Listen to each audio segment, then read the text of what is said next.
我今天演讲的主题是基于 Script 智能合约开发这个井字棋游戏，就是怎么做这个DApp， 对，怎么用我们这个工具去做。然后刚刚这位大哥他问了一下，说什么好项目，什么项目是好项目？我这里回答一下，就是用 Script 开发的项目就是好项目啊。昨天我们的 CTO 给大家介绍了3个方面的问题，一个是什么是智能合约，然后为什么用 BSV 区块链，然后第3个问题是那个如何用这个智能合约来开发这个去中心化的应用。我接下来我会对第3个问题进行展开的一个介绍，主要就是告诉大家怎么去开发这个智能合约的应用。然后第一个是搭建这个开发环境，第二个是这个 Script， 它像 JavaScript、像 Java、像 C++ 一样，它也是一个语言，它也有自己的 Hello World。Hello World 怎么去搞？然后编写井字棋合约，然后测试合约、部署调用合约，大概是这么多的内容。在很长一段时间里 ，BSV 区块链是被认为是不可能有智能合约的，而 Script 的出现彻底改变了这个局面。学习 Script 无需任何智能合约开发经验，易于开发者入门并应用。Script 合约还具有图灵完备性，能够实现任意复杂的合约。就是在很久之前，大家都是认为比特币没有智能合约，比特币就是转来转去，它没有智能合约。但其实你想一下，转账的本身它就是一个智能合约，因为转账本身它的输出也是一个脚本，这段脚本和其他的脚本没有什么不同，它就是脚本，它就是一个合约。所以在我们看来，在这个系统里面，所有东西都是合约。比特币它就是在验证的，它除了验证这个 UTXO 是不是已经被刷发之外，它还验证这个 UTXO 是不是有效。那它就是执行合约，验证的过程就是执行合约。合约是什么呢？合约就是这个计算机里面的软件。这是一个打比方，当然不一定准确。我的理解就是它跟软件一样，你写合约其实就在写软件。然后比特币它这个网络里面，它就是执行这些软件，执行这些智能合约。然后我们这个工具，我们这个语言的开发环境怎么搭建呢？其实非常的简单，这个应该是开发人员最常用的一个开发工具了，就 VS Code。我们这个开发环境就是搭建在它这个 VS Code 里面，大家只要下载这个插件，电脑上可能还需要安装一下这个 Node.js， 然后去市场下载这个插件，一切就准备 OK 了，你就可以开始开发你的这个智能合约了，非常的简单。大家回去的话，那个都可以下载下来，然后去体验一下。然后Script 语言这个 Hello World 怎么去写呢？接下来我就大概的讲一下这个流程。首先的话，我们还是要介绍一下这个 UTXO 模型跟合约的执行。这个链式的结构 TS1、TS2 是最新的那个交易，然后 TS1 是往前一个交易。TS2 里面的 input 是来解锁 TS1 里面的这个 output 是锁定脚本 ，input 是解锁脚本。那合约怎么执行呢？就是把这个 input放到这个 output 的前面，然后拼成一段完整的合约脚本，包含解锁脚本跟锁定脚本，然后一起丢到比特币的虚拟机里面去执行一遍、运行一遍，它会得到一个确定的结果。确定结果是 true 或者 false， 它不会有中间的结果，就是 true 或者 false。那这样子就保证了所有矿工在执行这个合约的时候得到的一个一致性的结果。然后就一致性就能验证 TS2 是不是有效。周全老师他在前面介绍了 SPB， 那 SPB 它里面有一个就是说梅肯树的概念，它要验证一个交易是不是在这个梅肯树里面。那其实它 input 里面只有 TSID， 我要检测一个 TSID 是不是在这个梅肯树里面，那我是不是只要把 TSID 拿去检测就够了？那为什么周全老师他刚刚的演讲里面提到了还需要提供整个交易的 raw TS？ 这一点大家有没有想过？那是因为它不单是要检测你这个 input 是不是有效的，它还要去验证你这个 input 这个解锁脚本是不是能成功的解锁上一个交易的那个输出？那怎么去验证呢？那它就需要将你的 input 跟上一个交易的 output 拼起来去执行这个合约，去验证这个合约。所以它还需要把就是前面交易的整个漏的东西提供到给对方，不单是那个就是 TSID。如果从只验证这个 TSID 是否在区块链出现过这个点去出发的话，根本不需要提供整个交易的一个 lawhack 这个逻辑。然后这个就是说怎么去执行合约，它这个比特币是怎么去执行合约的。Script 跟 Script 的关系，我们这个是一个高级语言，那 Script 它是像汇编语言一样，大家学计算机都会学过汇编，但是做产品开发的没人会用汇编，因为汇编太难写了，它不好测试，不好写，不好读，不好集成，都是用高级语言来开发的。那 Script 就是高级语言，它跟这个 UTXO 的关系是这样子，就是我们的这个 public 函数里面 ，public 函数参数就对应这个 UTXO 里面的这个 input 的解锁参数，然后这个 function 的 body 其实就是一段，它编译出来就是一段脚本，一段 script。那这段 script 对应这个 UTXO 里面的输出锁定脚本，就是对应的是锁定脚本。这个合约一编出来，它就相当于编译出来一个锁定脚本。你去解锁去执行的时候，我们会有相应的 SDK 去给你拼装解锁脚本，最后把这个解锁脚本跟锁定脚本一起连起来去执行这个合约。这是一个非常简单的一个 Hello World， 它大概是什么意思呢？大家应该一看就明白，这是一个2元方程，s 减2y等于4，然后2s 加3y等于7，然后在这个函数里面会检查你提供的这个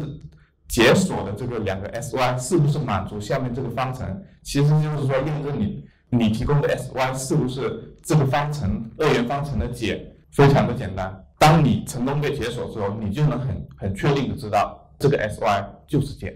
这个 sy 的减是什么呢？是2跟1，对吧？2跟1，但是为什么是2跟1？可能大家你的大脑里面可能就是运算了一下，我解了这个方程，我在大脑里面，我现在告诉你这个答案，你可能会在脑里面去简单的去替换一下，去运算一下，对，2跟1确实是这个方程的解，你的脑里面会计算一下，这个时候可能是消耗了你一个脑细胞，但是你如果把这个 sy 溜到这个智能合约里面去，然后它解锁了，这个时候你就知道了它 2跟1就是这个2元方程的解，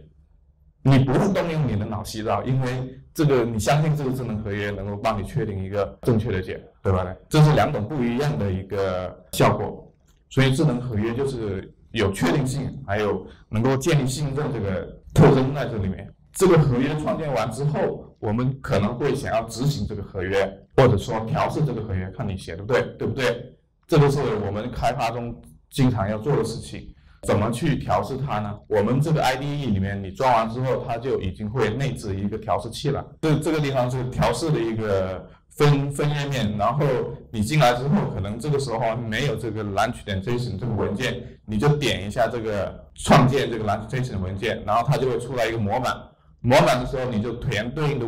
你要调试的文件啊，然后这个合约的一个实例化的一个参数要调用哪个公共的函数，还有刚刚我们说的这2个解锁参数传进去，然后调试一下，然后你就可以看到这个运行的结果是什么。这个是启动调试器之后的，调试器之后就大概是这样子，你可以看到这个变量的值是吧 ？sy，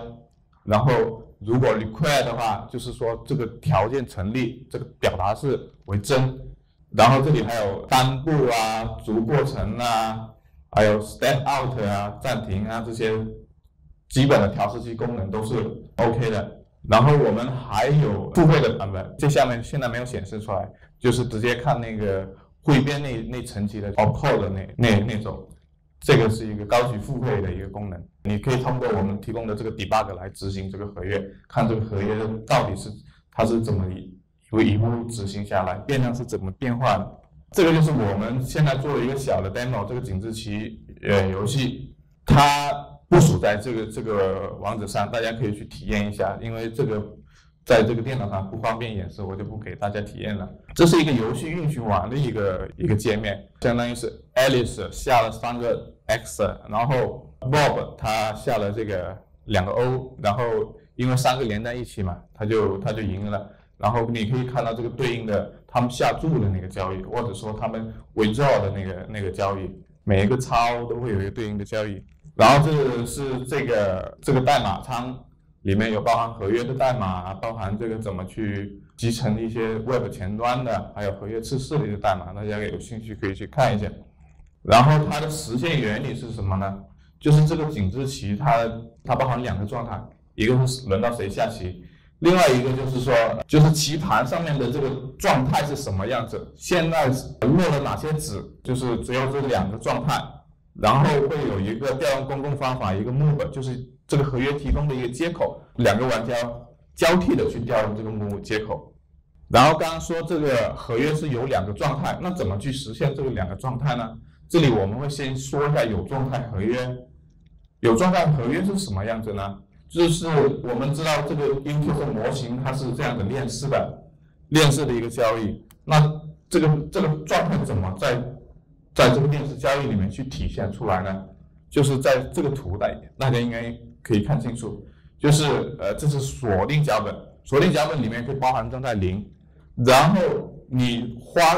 掉这个 TS0 之后变成 TS1， 我们再用一个技术叫做 OP push TS 技术，这个技术的话，它可以去确保你这个状态0转换成状态1，这个是可控的。这个技术可以确保你这个状态的转换是可控的，是按照约定，按照你的代码的设计去转换的。那就是说，状态0到状态1、状态2这样子，一直通过每一个交易，一直把这个状态传递下去。比如一个 counter 的一个技术的合约，那它在一开始的时候，这个状态它可能是0，对吧？然后它接下来它的这个状态就变成1，然后再接下来它的状态变成2，就这样子的一个状态的传递。那井字棋这个合约它的状态是什么样子呢？刚刚讲就它有2个状态，一个是这个轮到谁下棋了，然后棋盘的这个落子的状态。这2个状态去声明非常简单，你只需要用一个注解 state 的一个注解，直接把这2个属性给标注起来就可以，然后我们就可以去不断的在合约里面去得到包含这2个状态的一个锁定脚本，用一个函数叫做 get script state。等一下我们再看，对，这个状态是这么声明的，非常简单。这是编写合约的部分，然后合约它应该还包含一个刚刚我们讲到一个 move 函数 ，move 函数是这个合约提供对外的一个接口，然后这上面第一行这个是很重要的一行，这个是做一个 OP push TS 的一个检测这个 pre-imaging 是不是这个当前交易的一个原像，接下来之后你就可以去读写状态了。这个状态是怎么控制的呢？首先它进来之后它更新状态，这2行是在更新状态。N 是说落子在哪个棋盘上的哪个位置，然后 play 就是说谁落子，对吧 ？play 是 Alice 还是 Bob？ 然后如果是 Alice 落子，那下一轮就轮到了 Bob， 那他这里就是做了一个取反，对吧？取反 is Alice turn 就取反掉了。然后接下来它就是这个井字棋的一个业务逻辑的一个代码。这个棋盘是不是已经有人把3个子连成一起了？谁赢了？或者说这个棋盘是不是全部人都全部落子了，但是又没有人3个子连在一起，是不是下马了？或者说最后上面2种情况都不是，那就是游戏还在继续。游戏还继续的话，那你就相当于上面这个地方更新状态的，把状态更新到交易里面去，这里做一个交易的约束。就是说约束你后面必须按照它这个合约的代码去输出这个状态，然后这里就是更新状态，把它添加一个输出，这个就是这个井字棋合约这个合约的一个代码逻辑的一个实现。接下来流程就是说你要去编译合约，编译合约的话，你在合约上面右键，你就可以看到这些选项。第一个是 debug 版本的编译，还有 release 版本的编译。还有，你可以我们的图形工具，你可以去 deploy 就是部署这个合约。然后你编译的时候，你可以看到说这个编译出来的 script 大小字节码有多大，这个可以看到每个合约编译出来的结果。编译的话，你会得到一个什么样的结果呢？像我们平常写 C++，你编译完之后，你可能得到的是一个 ESE， 对吧？然后你写 JS 可能是一些编译好之后得到一些有编译器优化过、处理过的 JS。我们这个 script 编译完之后，你会得到一个 JS 文件。这个 JS 文件是什么呢？它里面会包含这个合约相关的一些信息，比如说这个合约里面包含的一些结构体、合约的名字，然后编译器的版本，最重要的这个合约它的一个接口的一个描述，它什么样的有提供了什么样的接口，然后还有合约编译出来字节码，这个因为截图因为空间的关系没有完全截出来，就是包含合约的一个字节码。我们编译完有了合约的这个描述文件之后，我们接下来要干什么呢？接下来的话，一般的话我们会去测试合约。那测试合约的话，就需要用到一个我们提供的一个 SDK。SDK 的话，我们这个 SDK 叫 Scrilib。Scrilib 的话是官方提供的用于集成 Script 语言编写的 BSV 区块链智能合约的一个 SDK。这个 SDK 的主要作用是什么呢？它第一个实例化合约，然后把这个锁定脚本中的行仓给替换掉。另外一个就是说，它组装这个解锁脚本，因为刚刚说我们合约的执行需要将解锁脚本跟那个锁定脚本拼起来去乱一遍嘛，去执行一遍。那它主要作用就是说做这个事情，还有这个执行这个合约，它需要前面2步，然后再到第3步。然后怎么去用这个库呢？我们这个是一个 npm 的一个包，你直接 npm install 就可以。所以这里面需要你有一定的一个 JavaScript 的一个基础，这些是 JavaScript 的一个工具，对吧 ？Node.js 的，还有 Node.js 的一个基础。对，有了我们的 Script 之后，接下来你就可以开始编写测试合约的代码了。测试合约一般是这样的，就是刚刚我们说得到了那个合约描述文件之后，你就可以加载这个描述文件，然后加载出来这个合约的一个类，然后把这个类去实例化 ，new 就是实例化嘛。接下来你可能就是说去构建交易，去填充这个解锁脚本，这里面就调用这个 public 函数要传对应的参数，这些参数怎么去算，这里面就有这些代码，然后大家可以去看我们的相关一些文章博客，就具体去了解为什么是这 pre-imaging 还有这些东西怎么去算出来。然后最后的话，我们会执行一个验证合约的一个动作，move 就是调用这个公共函数，这个函数是否能够执行成功呢？最后你要调一下 verify， 最后得到一个结果，然后去 inspect 啊。这是一个测试合约，你写完代码之后，你可能要去运行它，我们有这个相关的一些菜单项，对你右键，然后运行这个测试，你可以看到这个输出是什么样子。你看这里5个 pass， 就是你写的5个测试用例全部通过。虽然这个工具小，但是这里面所有该有的功能都有。测试完合约之后，我们就是要去部署合约了。部署合约的话，有2个方式，一种是说你这个只是为了一个学习跟那个动手体验一下，那你可以使用这个我们这个提供的一个 UI 的一个交互界面，然后你按这个交互界面去填写相关的解锁参数或者实例化参数，然后就可以去部署这个合约，还有调用这个合约，而无需编写一行代码。或者说你是做产品，你需要真正的把这些交易部署到主网，或者说这个测试网上面去，那你可能需要用到我们提供这个SDK， 然后你可以用我们最近刚刚发布的一个链式 API 来构建交易去部署合约、调用合约。到这里的话，离做产品可能还差一步，就是说我们讲到这里，它可能没有那个，比如说，那界面怎么开发，整个应用它怎么去部署，这块它可能没有，因为这块的话，实际上是属于集成的一个步骤，这一步我没有在我的 PPT 里面体现出来，因为集成这个步骤的话，它可能是每一个工程它可以有每一个工程师的做法，像 UI 的一个编程，那些可能不涉及到智能合约，这里面就没有说在这个 PPT 里面列出来，但是其实后面还是可以有一些工具或者什么可以去建立一些联系，跟这些让这个集成变得更方便。希望可以有越来越多的开发者，然后他们可以做一些这样子的事情。然后最后的话，我们这里要讲一下我们这个学习网站，学习这个 SQL 还是需要有一定基础。一个是你对比特币的这个整个系统的一个理解，另外一个要 JS 的一个基础，还有学习我们这个新的语言。那我们想要让这个语言做得更加的简单易学，以及工具更加的容易使用，所以我们也做了一个学习网站，然后这个是交互式的，大家可以去上面浏览看一下。我们现在里面有一个课程，那个是入门课程，新手的话建议去这个网站上面去看一下，学习一下。最后的话，感谢大家来参加这个会议。好，谢谢老师。然后我们有一个5分钟的互动环节，有没有什么问题？话筒在我这儿。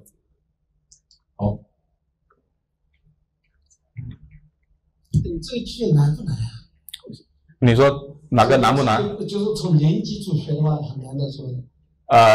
不难不难。为什么呢？大家可能不知道，因为我也是搞区块链，区块链最近推出了那个初级证书、中级证书和高级证书，这人是不认可的，你那个章盖的是人是不的，这个还是有点用的。那么呢，我是技术小白，我那个初级证书呢，他一定要学80个课时，那个教材的编写呢是我另外一个朋友，也是个教授，当然我也是会教的也是那个。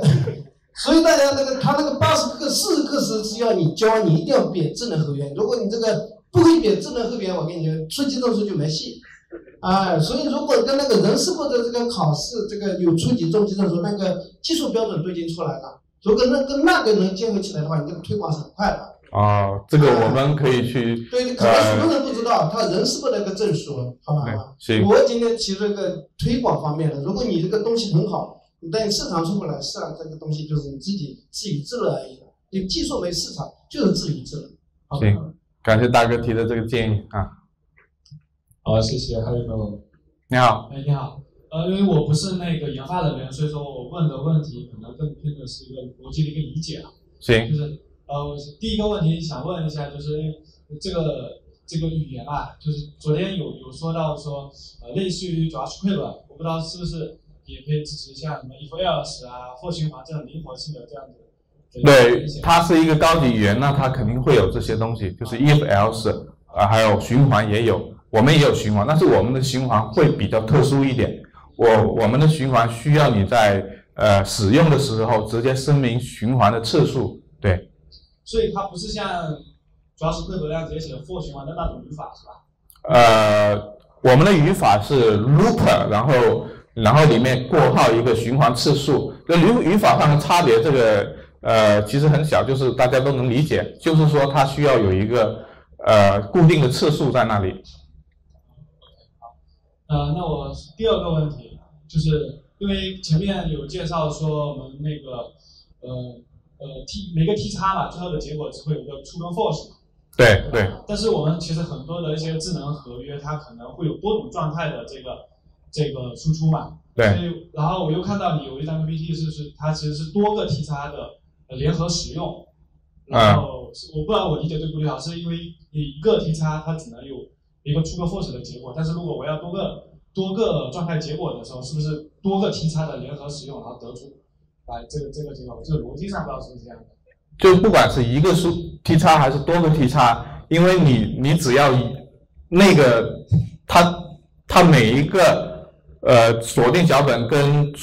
解锁脚本拼接起来是一个合约，你每一个合约的执行结果是确定的，那你不管有多少个 T 叉拼起来，有多少个合约的执行结果都是确定的，你只要每一个都是确定的，那它最终的这个结果都是确定的，不管你有多少个合约，是这个意思吗？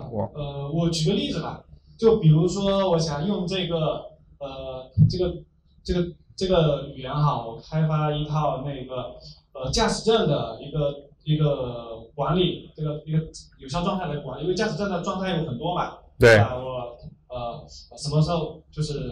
比如说在考的过程当中，他还没有拿到这个驾驶证，然后考完之后他有试用期，试用期完了他就有有效期，有效期完了之后他可能会过期，可能会吊销，是吧？就是我想去查这个，在这个过程当中，它可能不同的状态下，它会有不同的结果嘛，是吧？那就是怎么样能够实现说我在不同的状态下能够去给出不同的结果呢？它是在多个这个结果是在一个题差里面得出返回，还是说是多个题差里面这个输出的？这个逻辑上是怎么处理？这个一般你有多个状态的话，那应该是会有多个，就是说它状态是变化，你每一次变化它可能都会有一个新的题差去修改那个状态嘛，所以应该是有多个题差，然后就是说不管你有什么状态，你只要合约里面控制好你的状态是什么，怎么样去做变化，合约的是干嘛？合约就是控制你的状态怎么去做变化，然后这个变化是确定的，它不会因为你有多少个交易或者说多少个合约，就会导致一些不一样的一个状态的变化，就所有矿工执行出来的结果都是一样的。对，其实我的理解就是可能每个状态都是有一个题差的结果嘛，输出的结果嘛，是吧？对，每个状态都会有一个对应的题差，就我刚刚举的那个例子是这样子。稍等一下啊，那个 CTO 针对这个问题有一些内容的补充。你好，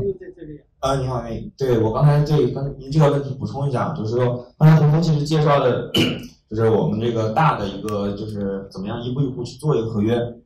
但是这里面其实我觉得可能刚才他有个地方可能说的有点漏就是我们这个合约的 basic 的这个 idea， 就是这个基本的逻辑是什么？我们的 Ascript 的智能合约基本逻辑就是说，你要验证你的这个智能合约的执行过程是没有问题的。这个每一个这个合约的执行，相当于是解锁脚本加上锁定脚本去验证这个执行，最后它只会有一个布尔的输出是 true 或者是 false。true 就表示这个合约里面的逻辑是执行成功的 ，false 就是表示这个合约的逻辑是执行失败的。那么您刚才问的这个问题呢，比如说我们如果说这个合约里面是有状态的，对不对？那我这个状态该怎么存？那我们现在的这个做法是说，比如说我们的合约里面是刚才说有一个状态，那比如说是驾驶证的状态，那这个状态会作为锁定脚本的一部分，这个值是相当于存在锁定脚本里面的。那你这个合约的编写的逻辑里面，你可能需要去校验这个状态，比如说校验这个状态等于成功或者等于是比如说当前是什么什么一个状态，你在合约里面会有这样的一个逻辑，然后呢？不同的 transaction 是在做什么呢？不同的 transaction 是在做这个状态的变换。比如说你从状态0，你合约里面会写一个逻辑，比如说你从状态0的时候，只有某些条件下，比如说你的输入是x 等于1的时候，你才能变到状态1。你在合约里面会做这样的一个校验逻辑。那这样的话，只有你的输入符合你这个合约的逻辑的时候，它才能够成功的变到下一个状态。那它如果变到下一个状态的时候，那么它的这个状态里面附带的这个数据就会变成你最新的那个状态，相当于你的 transaction 每一个 transaction 它里面都是有你的状态的变化。但是如果你想看你最新的那个状态是什么，你只需要看你最后的那个未花费的那个 UTXO 那个 transaction 里面状态是什么，它就是你最新的。前面的这些每一个 transaction 只不过是你状态变换的时候的那个那个时点的它的状态是什么。所以说这个状态实际上。状态对于多种状态，你的合约如果有很多状态的话，你的状态是保存在合约的锁定脚本里面的，你就可以这么理解。不管是什么状态，多么复杂的状态，它都是保存在这个合约的锁定脚本里面的。然后合约的核心的逻辑就是限制了你这个锁定脚本能怎么变，它不是任意变的。比如说你只能从状态0变到状态1，你不能说我从状态0变到状态2。那么合约的逻辑就是在限制这个状态变化的这个逻辑。所以说。这一点其实是很多，就是我们跟比如说像以太坊的那种逻辑，可能是最大的一个差异点，就是大家在开发 Ascript 的智能合约的时候，实际上我们是始终要有一个概念在脑子里，就是说 Ascript 的智能合约，它里面实际上是在做各种条件的检查，就是说你到底能不能做这件事情。对不对？因为最后只会有一个 true 或者 false 的返回，所以说合约里面所有的东西都是在做条件检查，你能不能做这个事情，能不能从1变到2，能不能从2变到3，或者是说你提供的这个答案是不是符合我的这个要求的？只有你这个提供的答案符合我的这个要求，你才能够去花费我的这个当前的合约的输出，相当于你才能成功调用。如果不符合的话，那你这个调用就是失败的。那么你调用成功，你就可以去改它的这个锁定脚本里面的新的这个数据的状态，改成你任何的你可以新变换的那个状态。实际上它的背后的这个整个的这个原理是这样的一个原理。对，这样的话就是说可以解释，相当于简单理解的就是你的每一个 transaction 的时候，它的那个当前的锁定脚本里面就包含了你当前合约的所有的状态，当中的那个数据都在里面。但是你这个数据这个状态如果要变换的话，你需要新创建一个 transaction 去更改它。但是不是任何新的 transaction 都能更改，都能够去花费前面的这个合约的，因为你只有提供的符合这个逻辑要求的这个解锁脚本，你才能够去花费它。这就是合约的状态它是怎么保存的，以及它是怎么变化的。就是我希望这个补充能够解答你的这个疑惑。好，谢谢。而且我们时间关系，最后一个问题，刚才是这个好，最后因为待会儿还会有一个茶歇，大家可以进畅所欲言。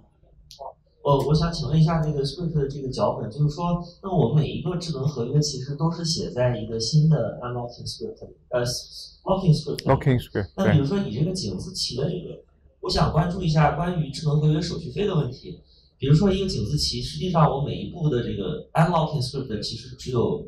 一个字节，比如说它是0到9，或者就是下在井字旗上的哪一个位置，对吧？那个是它状态的一个大小。对，但其实我比如说这里边的这个 TX1 的 input， 刚才那个组，对这个 TX1 的 input 是不是就应该是就比如说就是0或者是1，就是这个下棋子的位置？我解释一下，就是说你说 input 是什么？是这个意思吗？对。对，那我们看一下这个，刚刚讲了，我们的这个解锁参数就是 input， 函数的那个公共函数的参数就是解锁参数，就是这一块就是解锁参数，这一块，这个东西就是解锁参数。那它怎么去序列化到这个交易里面去，成为一个 input 的一个解锁脚本呢？这个，比如说这个 n， 它可能是，比如说它就1，那它可能拼接出来它就占一个字节，然后在那个前面最前面的一个字节，然后就接下来就 side 多少个字节，然后 amount 多少字节，它这样子会拼接起来。然后这个拼接的话，怎么去拼接？你可以就是用我们这个 SDK， 它就会自动帮你拼接起来。你就像调函数一样去调它，它就会帮你拼接起来。这里就是调函数了嘛，对吧？点 move， 然后传这个解锁脚本 n 是多少？你的逻辑控制好，你的 style， 你的这个余额，还有这个应该传的这个 pre-imaging 函数，这个就是解锁脚本。它拼出来是多大就是多大，它是不定长的，它是可以是任意大小的。那比如说我这个棋子，比如说下10步，那其实我付的不是每一步都只付了那个一个字节的那个部分，而是说就是整个智能合约的程序在这个区块链上被实验。是这样子，就是说你不是说你不是说只支付你下棋那个一个字节的费用，而是你要支付整个智能合约运行的费用。所以智能合约的每一个步骤或者说状态每转换一次，但是整个智能合约的代码都会被重新写一遍。对，是这样子。我们没有办法把这个智能合约本身这个程序抽象到某一个交易里边，然后再这样做事。这个的话，目前的话，我们是这种做法，还没有像你，这应该是说你说的应该是一个可以节省交易费用的一个更好的方法，但是目前的话，我们还没有找到这样子的一个解决方案，所以可能说也期待更多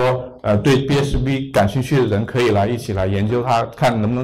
找出来一些更好的一些解决方案。那个 N sequence 能不能用到这个里面来 ？N sequence 就是说，如果说比如说这个下棋的过程，那我就是一个人签名，我下在第一个位置，另外一个人签名，我下在第二个位置。可以。这个过程就是说，智能合约我不要在区块链上存10遍了，我只存一个，然后把中间结果成。完全可以这样子做。这现在可以吗？现在可以，完全可以。而且就是说，这个是看你合约怎么设计的。你回头你可以去看那个我们这个代码仓里面，它有一个 branch 叫做 N sequence 的一个 branch， 那里有一个通过 N sequence 来实现这个合约怎么去运行，怎么调动另外一个版本，就是说看你是怎么设计的，你也可以就是说我们设计了，就不是说不能做了，不能可以做，可以做，要看人的设计。对，看你的设计，就是那个版本的设计就是用 N sequence 去设计的，它就不会说你每一步运行它都会有一个交易，然后都会有一个锁定脚本的拷贝到链上去，要支付这么多费用。那个版本就不是这样子的，那个版本就是 N sequence， 然后你运行一次，然后你更新一下 N sequence， 然后你再运行一次，然后你再运行一次，直到最终你 finally 的那一次才上链，然后只付那最后一次的手续费。它是我们也实现了这样子一个版本。我印象中在那个代码仓里有一个这样子的分支，叫做 N sequence 的分支。好的，这个我觉得很重要，如果说复杂的这个我觉得完全是可以按照你这个想法这么做的。好的，我知道了。好，谢谢洪峰。